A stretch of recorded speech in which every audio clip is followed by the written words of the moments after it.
ពាក្យជាចាំរាមដែលថា Man U រដូវកាលក្រោយនឹងលើក UCL ជិតខ្លាយជាការពិតហើយគ្រាន់តែកម្ដៅសាច់ដុំយើងប៉ះសុទ្ធតែគីឡូយាក UCL ដូចជា Atletico Madrid អានេះយើងអាចយកឈ្នះបានហើយសំខាន់នេះមកស្មើជាមួយនឹងម្ចាស់ UCL 2ឆ្នាំជាប់គ្នា PSG ទៀតនិយាយត្រង់ក្រុម PSG ហ្នឹងមិនងាយមានក្រុមណាសុទ្ធចូលទេបើមិនជឿនេះមើលខាងលើក្រុមមិត្តសម្លាញ់របស់យើងនៅទឹកដី PSG ចាញ់ PSG 2-0 ហើយ fan គេនិយាយថាចាំមកសងសឹកដៃយើងសងសឹកនោះដៃយើងមកដល់ PSG ដាក់ 2-0 ទៀតបើក្រុមដែលថានឹមមុខ PSG មុនហើយសុទ្ធ PSG បានច្រើនណាក៏មិនប្រកាសថាអាចតប់បានស្មើឬក៏យកឈ្នះ PSG បានទេជាក់ស្ដែងដូចអានំប៉័ង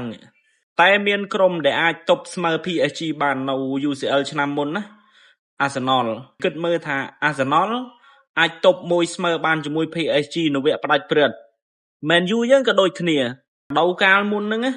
Arsenal មិនលើកពាន Premier League ហើយនឹងទៅដល់វគ្គផ្ដាច់ព្រឹត្ត UCL ហើយការដែល Man U ស្មើជាមួយ PSG ហ្នឹងវាបញ្ជាក់បានគ្រប់រឿងតែម្ដងច្បាស់លុបពាក្យជាចាំរាមហ្នឹងឲ្យខ្លាយជាការពិតទី1ពាន Premier League គឺកក់នៅក្នុងដៃ Man U ស្រាប់ហើយពាន UCL Man U កក់កៅអីវគ្គផ្ដាច់ព្រឹត្តរួចហើយរងចាំអ៊ុតមើលថាតើនៅ UCL ហ្នឹងក្រុមណាដែលមានសមត្ថភាពអាចឡើងទៅប៉ះ Man U នៅវគ្គផ្ដាច់ព្រឹត្តមកឲ្យ Man U បំបាក់តែប៉ុណ្្នឹងឯងតែសុំមួយយ៉ាងមកមិនឃើខារិកសុំក៏បានដែរសំពះសុំក៏បានដែរប្រកួតក្រោយមិនថាកដៅសាច់ដុំឬក៏រដូវលីកបើកមកលេងនៅក្នុងលីកឬក៏លេងនៅ UCL ឬក៏មិនថាពានអីទេសុំកែអាកន្លែងដែលថា10នាទីចុះក្រោមនឹងឲ្យគេនឹមមុខលឿនណាសុំកែអាកន្លែងនឹងចាញ់មកដឹងថាពេលដែលគេនឹមមុខហើយក្រុមយើងអាចតស៊ូអាចយកស្មើឬក៏អាចវាយបកឈ្នះវិញបានហើយតែនៅពេលដែលយើងអង្គុយមើលក្រុមយើងលេងនៅក្នុងលក្ខណៈថាម៉ោង1ម៉ោង2យប់ហើយមើលក្រុមខ្លួនឯងរត់តាមគេថ្នាក់ដេញតាមរោគ្រាប់បាល់ឲ្យបានស្មើគេវិញវាងុយដេកអត់ទាន់បើរដូវកាលក្រិនតែកដៅសាច់ដុំកាលប៉ះអាទេគឺគេនឹមមុខលឿនប៉ះ PSG ហ្នឹងគឺគេនឹមមុខលឿនទៀតនិយាយត្រង់នៅពេលដែលគេនឹមមុខលឿនអញ្ចឹងក្នុងគូក្បាលខ្ញុំវាគិតអីអត់ចាញ់ទេក្រៅពីនឹកឃើញទៅដល់កាលចំនួនតហតរឹមនឹមមុខលឿនអញ្ចឹងឯង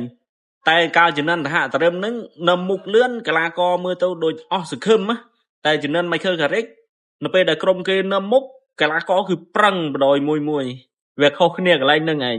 ហើយពេលដែលរបូតគ្រាប់បាល់លឿនណា10នាទីចុះក្រោមអីរបូតគ្រាប់បាល់លឿនវាខុសផែនការគ្រូ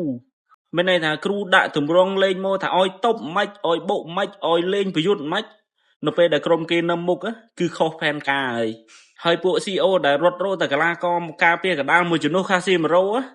ជួយមើលការពារស្លាបផង Masraoui ហើយនឹងអា Dico Dalot ហ្នឹងតែ2នាក់នឹងអត់គ្រប់ទេលោកសក៏គិតអាយុរៀងច្រើនហើយមិនបាច់ជះលុយ50-60លានទៅទិញកីឡាករដែលល្បីដែលខ្លាំងក៏បានដែរប្រូពួកកីឡាករដែល